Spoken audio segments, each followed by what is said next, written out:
Trigger Pappy from Frag World. I mean, that's awesome news, first off. I mean, that's what we're all about.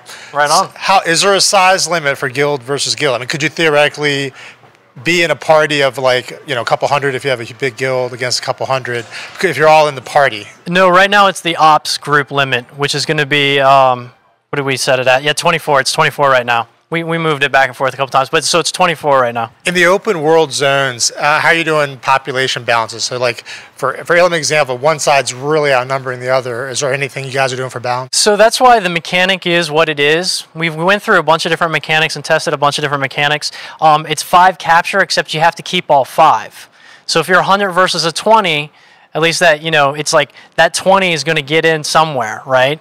Because it's like you got to spread out to keep them all. So, and then the sort of war effort buff that you can get stacks of it, and it gradually increases like how much you get for killing and how much you even get out of war zones. That happens from defending at a place that you have, and you can keep stacking it or taking new ones. So if there's a group of 20 versus 100, they're sitting at 1, they're keeping 1, and if that whole 100 decides, hey, they're at the Northern Assault, they all start moving there, you guys can move elsewhere, you know, so keep it spread out. But obviously you want to keep, you know, killing players because that's where the valor's coming from. Okay, and last thing is, can you tell us anything more about war zone sizes besides what we've seen as far as how big the scale is of the war zones, or is that? It's 8. It's 8. It's always going to be 8? 8v8. For all war zones? The 3 war zones we have right now are 8v8. Jason from 4 Strunkies. Quick one. This probably was answered, but I just wanted to double check. War zones are only pulling from your own server, correct? So there's no server Currently, pool? yes. Yeah, okay. it's only pulling from the own server. In the Void Star, you doing the attack and the attack and defend. What happens if, let's say, the defenders keep them off? Do you go to a round 2, or does it just end? It goes to round 2 once the time's there, yeah. And it gauges sort of how far your progress was, and then it compares the progress. Like if someone made it to room 2 and you only made it to room 1, obviously the other team wins because they got all the way over there. If they got through the barrier in room 2 versus the planting a bomb door in room 2, it gauges sort of the progress. Justin from Frag World. So how... I might have missed this, but is there a cap on players in the in Ilum? No. Well, I mean, there is a limit, but I don't imagine people are going to hit it. All right. Thing, yeah. Cool. So you could essentially have, you know, hundreds. A lot of people. Hundreds on each side. Or is that an accurate estimate? I can't say any numbers, but it's going to be lots. Yes.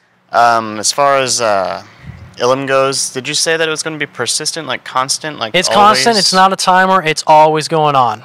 It's always going on. The timer is like when you destroy the other vehicles and then your vehicles are able to fly in, it's 5 minutes before your vehicles are vulnerable to attack. That's the only timer. But other than that, it's like if you want to wake up at 3 a.m. and take it from the Empire, who, you know, seems to be dominating it, and your Republic, then by all means you can do that. Hi, I'm Leia from Darth Vader. So my question is with Ilum, because we've seen this, you know, we love open world PvP, but one of the challenges is 2 factions. What if one's unpopulated versus the other one quits? Yeah. Is there any sort of incentive or anything, any mechanics built in to help balance 2 faction populations? So, I mean, that is the challenge with open world PvP, and as soon as you start introducing systems, and it stops becoming open world PvP to an extent, right? So what we decided to lean on, and of course stuff's, you know, we'll be monitoring and we might adjust stuff afterwards, but what we leaned on right now is the mechanics. And like what I was saying is that there's 5 different objectives and you've got to keep all 5 to have control, right? So if they're 100 and they've got them all and they spread like 20 through objectives, there's only 20 of you, you're greatly outnumbered. You can go have a fight at one of those objectives, right? And you can have theoretically a fair fight at one of those objectives. As soon as they start to all shift over there, they're leaving some other place, so then you can go for that place, for one of the other assaults or the other base and something to that effect. Now, the more activity you have throughout, you keep stacking these war effort buffs. The war effort buffs enhance how much valor you get for kills, but it also enhances how much valor you get in a bonus at the end of war zones as well. So if you're there at 4 a.m., no one's in there, you're like, oh, I'm going to go in and take a couple objectives and then run some war zones, what have you. It's like you can build up that buff regardless. So you have a purpose to go there, whether there's people there or not.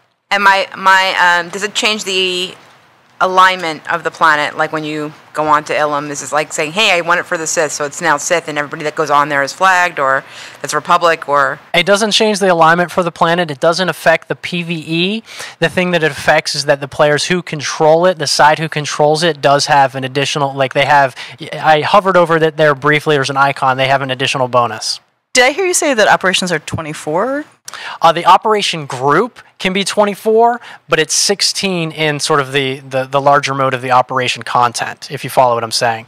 Like, you can form a group of up to 24 people, and you can have 24 people that are all in the same group, and you can take them to Outlaw's Den and your allies, and you fight everyone else. Okay, so you're not talking about, like, Eternity Not Vault with talking about 24 people. the content Yeah. is 8 and 16. The Okay, content is 8 and right. 16, yeah. And one last thing, pre-mades, we still can't go in with 8 a set group into the war zones. Correct. What are the cues that are? And you were talking about maybe later you might allow that. What kind of cues are you going to look for? It's like, oh, now is the time that we can start allowing full pre-made groups. So once you start doing the 8, then sort of there's a certain amount of people who want to participate in those teamed 8s, and so I would say at that point we'd be looking into cross-server if we're going 8 vs 8. Whereas when you have it within the community, everyone participating, just the people who queue solo, the people who queue with a couple buddies, and then you have things like Hutball where it can be same versus same. You end up keep having pops, and you have a tight-knit community within PvP there, and so that's what we're striving for with that. But once we start exploring those other things, those like the 8v8, the tournaments, that kind of stuff, that's when we would start looking into just getting people all over the place. So speaking on the operations side, about approximately how long would it take to maybe go through one of these if you have a successful-ish run? Operation? 3 hours, successful run. Hi. Hello. Again, from Yep. another operation question. So, actually, it goes from flashpoints to operations. Sure. We played today. We played S-List, and we also played Black Talon. Sorry. We noticed that there's similar mechanics going back and forth, and tomorrow we'll play in Directive 7. Especially one mechanic was that ads were coming in and acting as an enrage timer. And we're seeing that a little bit more. And as we keep going, how do the flashpoints transition somebody, those kinds of mechanics that you're using, transition from flashpoints to operations so they have a pathway to raid?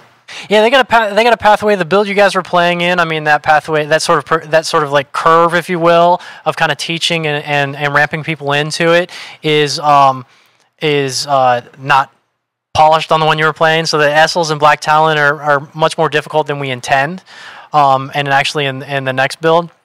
But we gradually, like for example in Black Talon and Ellis, that the Essels, they keep coming in, but it's like 2 people. It's like you can see the mechanic, but 2 people can handle it. Not in the build you guys were playing, but in the build we intend. So you can sort of they can get familiar with how that works. And there's this one guy, Commander Agulil in Black Talon, that he basically drops a plasma probe that keeps pulsing out. But immediately after he drops that on you, he elbows you to knock you out of it. It's like, dude, you don't want to stand in a void zone. Get away from the fire. So it's like we kind of do baby steps with the mechanics to try to get people familiar with it. And then as time goes on, we're tuning that curve. But in terms of like a new approach to enrage timers or anything you particularly want to show off, or no, we don't. Actually, on the normal mode flashpoints, there's not enrage timers. We're not doing enrage timers there because that's more of an advanced feature. It's definitely in the hard mode flashpoints and the later flashpoints, and definitely in the operations. But in the normal mode, sort of flashpoints as you're leveling up, no enrage timers there. For Directive 7 and bringing down the hammer, can you explain, just give a brief overview of what those are? What the hammer is about? Yeah. So it's a weapon that the Republic was toying with. They were building, and they decided to cancel the project because it was too lethal. It was too cruel, if you will, because it's an asteroid that would, it was a station that would project asteroids at planets and destroy planets. And so they stopped it, but the Adversary got a hold of it and they finished it. And so now you're going in there as Republic to stop it and as Empire, of course, to make use of it. And there's a fun dark side, light side choice that you have when you get in there, but maybe you can connect the dots on that one. There is a possibility where we're only seeing a couple of bosses in each one of the short flashpoints going up. Are they going to gradually get, as you level, are they going to get bigger and bigger? It's 3 to 4 bosses per flashpoint. 3 to 4. Yeah. And it's always going to be like that. There's no additional wings you can unlock or anything like that and spend a good couple hours. Well, it's 3 to 4, the 4th being bonus, hidden, secret type stuff. Question on the, I guess, the heroics for flashpoints. I guess basic questions. Are there daily lockouts for those? Yes. Yes.